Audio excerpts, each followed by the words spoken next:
पलंग पर एक कोने में मैं पैर सिकोड़े बैठी हुई थी। पैरों की उंगलियों में पहने बिछिए को इधर उधर घुमाती एक अजीब बेचैनी सी महसूस कर रही थी। आज मेरी सुहाग रात है।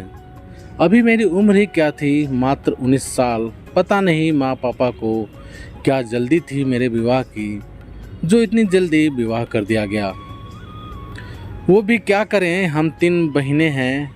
एक का विवाह करेंगे तब फिर दूसरी की शादी के लिए पैसे जोड़ पाएंगे। अच्छा लड़का मिल गया, इंजीनियर है। उन्हें बस सुंदर लड़की चाहिए थी और कुछ नहीं। बस इस तरह मेरा विवाह हो गया। दरवाजे के बाहर कुछ आवाज़ें सुनाई दी। मैं थोड़ी चौकन्नी हो गई। शायद सोने के लिए नीचे बिस्तर बिछाए जा रहे थे। मेरा बैठे बैठे गला सूखने लगा। इधर उधर देखा। एक कोने में खिड़की के पास रखी टेबल पर पानी का जग और गिलास नजर आया। लगता है कोई पहले से रख गया था। पानी रखने वाले को मन ही मन धन्यवाद देते हुए मैं गिलास में पानी भर ऐसे गट गट पी गई जैसे न जाने कितने जन्म की प्यासी हूँ। मुझे ये सब जेवर भारी कपड़े निकालने का मन कर रहा था। ये सब उतार मैं अपनी केपरी और टॉप डाल लूँ, पर ऐसा कर नहीं सकती। आज मेरी सुहागरात जो है। बिस्तर पर कुछ फूलों की पत्तियां बिखरी हुई थीं। मैंने कमरे में चारों तरफ नज़रें घुमाई। साधारण और छोटा सा कमरा था। फिल्म में जैसे दिखाते हैं वैसी तो कोई सजावट नहीं थी।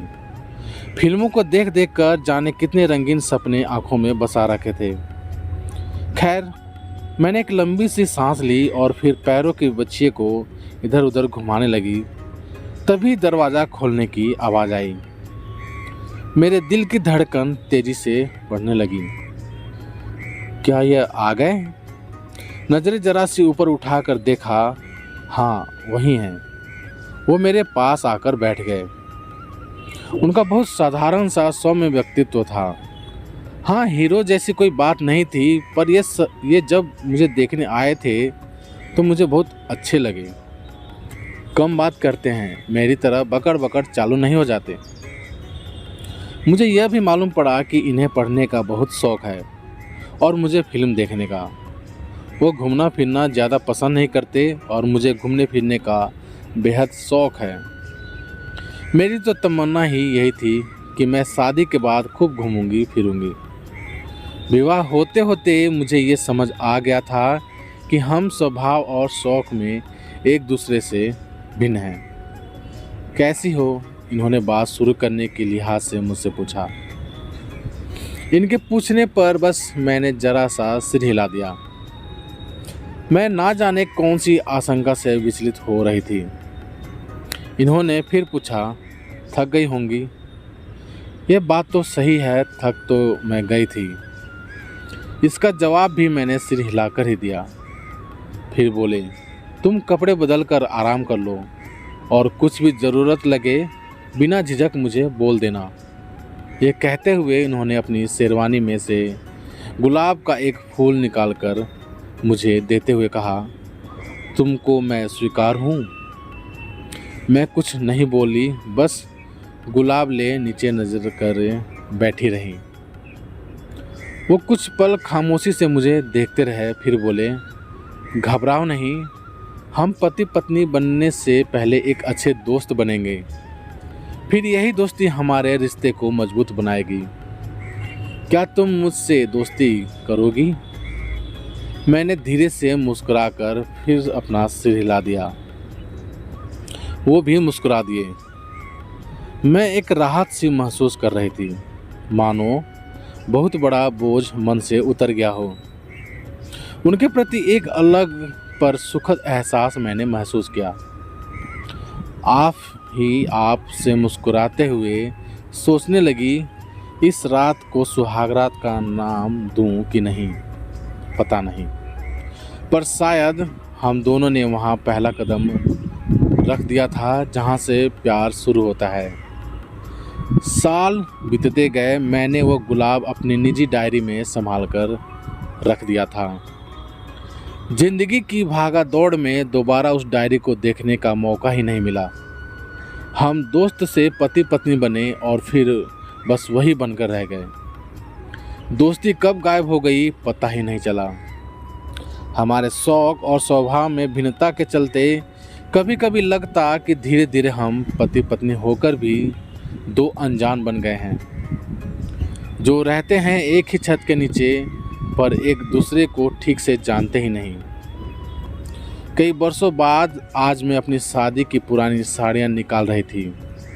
सोचा कि इनका कुछ बनवाऊंगी, पड़े पड़े यूं ही जंग खा रखी थी। इन्हीं साड़ियों के साथ मुझे अपनी पुरानी डायरी दिखी। मैं उसे खोलकर पन्ने पलटने लगी। उसमें मैंने कुछ शायरी, कुछ सपने लिखे हुए थे। एक पन्ने पर चिपका सूखा गुलाब भी मिला जो उन्होंने सुहाग रात वाले दिन मुझे दिया था। मैं उस सूखे हुए गुलाब को देख सोच में पड़ गई। हम दोनों का रिश्ता भी इस सूखे गुलाब सा हो गया था, पुराना और बेजान। पर जब मैंने उस सूखे हुए गुलाब को सूंघा तो ऐसा लगा उस गुलाब की खुशबू अभी भी बची हुई है। मैं कुछ देर उस गुलाब को देखते हुए बैठी रही, फिर सब सामान समेटकर तेजी से बाहर निकल आई। ये सोफे पर बैठे हुए लैपटॉप पर ऑफिस का कुछ काम कर रहे थे। मैं इनके पास आकर बैठ गई और उनका हाथ अपने हाथ में ले लिया। दिल में हजारों अरमान चीखने से लगे और आंखों से आंसू निकलने लगे। ये घबरा गए, बोले क्या हुआ? मैं बोली कुछ नहीं। फिर थोड़ा रुक कर उनकी आंखों में झांकते हुए बोली, क्या आप मेरे दोस्त बनोगे? ये कहते हुए मैंने वो सूखा गुलाब उनके सामने कर दिया। वो चौंक कर बोले, तुमने ये अभी तक संभाल कर रखा हुआ था? कुछ पल यह यूं ही खामोश बैठे हुए उस गुलाब को देखते रहे। फिर मेरे हाथ को अपने हाथ से कोमलता से दबाते हुए वो धीरे से मुस्कुराए और हाँ में सिर हिला दिया। मैंने एक बार फिर से वही सुखद एहसास महसूस किया। आप ही आप से मुस्कुराते हुए सोचने लगी, इस बात को एक नई शुरुआत का नाम दूं कि नहीं, पता नहीं।